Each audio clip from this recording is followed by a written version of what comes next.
In 1845, a grand British expedition set sail for the Arctic, ready to conquer the final frontier of exploration, the Northwest Passage.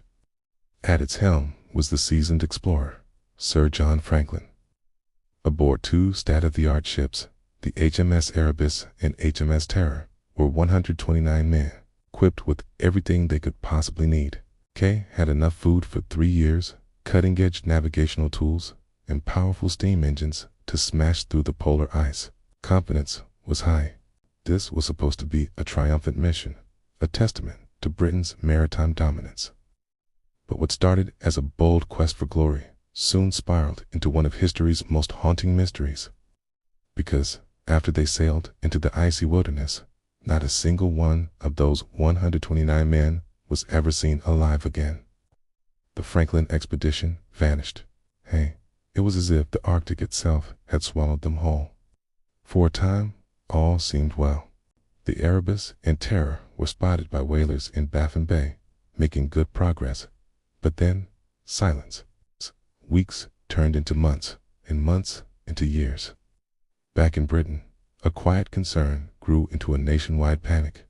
Where was Sir John Franklin? What had happened to his crew? The world held its breath, but the Arctic offered no answers. The truth was, the expedition had sailed straight into a death trap. The unforgiving polar ice, a relentless and powerful force of nature, closed in around the ships, locking them in a frozen embrace. The men, once so confident, now found themselves prisoners in a vast, wide desert. Some zero temperatures bit at their bones, supplies began to dwindle, and the psychological weight of complete isolation started to crush their spirits. They were cut off from the world, trapped in a nightmare from which there was no escape. By 1848, with no word from the expedition, Britain launched one of the largest search and rescue operations in history. Dozens of ships were sent into the treacherous Arctic waters, their crews risking their own lives to find any trace of Franklin and his men. For years, they scoured the frozen coastlines, battling the same brutal conditions that had doomed the original expedition. It was during these searches that the first chilling clues began to surface. Local Inuit communities, who knew the land better than anyone, shared disturbing stories. They spoke of seeing desperate, gaunt-faced white men dragging heavy lifeboats across the ice. They described men who were starving, exhausted, and seemingly lost. These eyewitness accounts painted a grim picture of a crew fighting a losing battle for survival, far from their ice-locked ships. The rescue missions were no longer searching for heroes. They were searching for ghosts. Then, a breakthrough. Searchers discovered a small, handwritten note left in a cairn of stones. It was the first direct communication from the expedition in years, and its contents were horrifying. The note confirmed that the ships had been trapped in the ice since 1846. It stated that Sir John Franklin, K. himself, had died in June of 1847, and in April 1848, the surviving crew, under the command of Captain Francis Crozier, had made a desperate decision. They abandoned the ships. They were going to attempt an impossible overland trek to safety. Beyond that, the note offered no more details. It was a message from the grave, leaving the ultimate fate of the men shrouded in mystery. Over the following decades, more gruesome evidence came to light. Skeletons were found scattered across the barren landscape of King William Island, along with personal items left behind by the desperate crew. Scientific analysis of the bones revealed the true horror of their final days. They showed clear signs of severe malnutrition and scurvy. But there was something else, something far more disturbing. Cut marks on the bones provided undeniable proof of cannibalism. In their final, agonizing moments, some of the men had been forced to resort to the ultimate taboo to survive. This wasn't just a story of exploration anymore. It was a story of pure, primal desperation. So, what exactly went wrong? Historians have pieced together several theories to explain the catastrophe. One of the leading culprits is lead poisoning. The expedition's 3-year supply of food was stored in tin cans sealed with lead solder. It's believed that this lead leached into their food, slowly poisoning the crew. This would have caused severe physical weakness and, crucially, impaired their judgment and decision-making abilities at a time when they needed them most. Were their minds clouded by poison when they made the fatal choice to abandon their ships? Though a major factor was, of course, the environment itself. The expedition sailed into a period of unusually severe cold, even for the Arctic.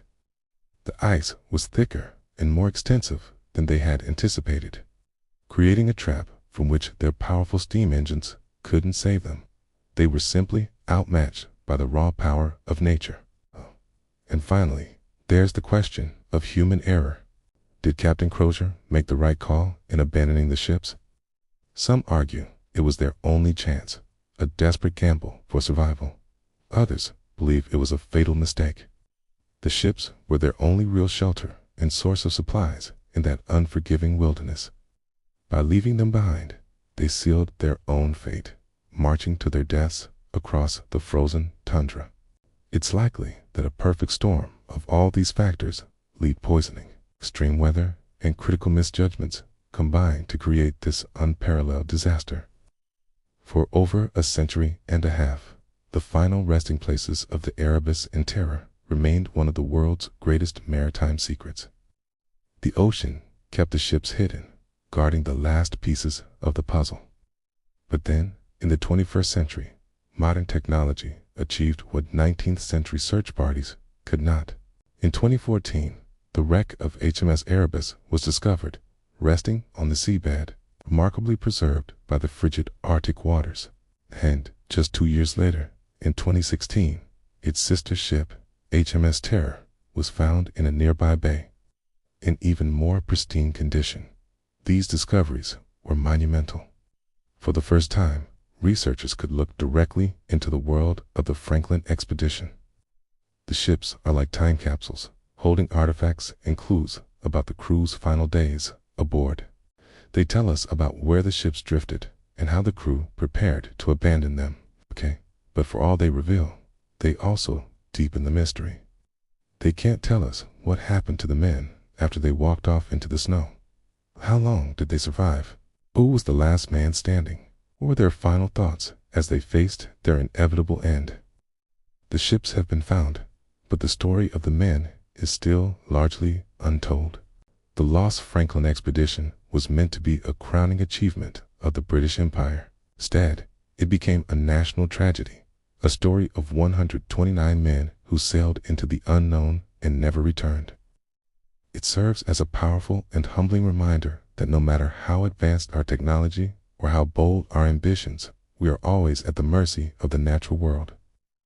It's a story of incredible human endurance in the face of impossible odds, and of the profound mysteries that still lie buried in the forgotten corners of our planet.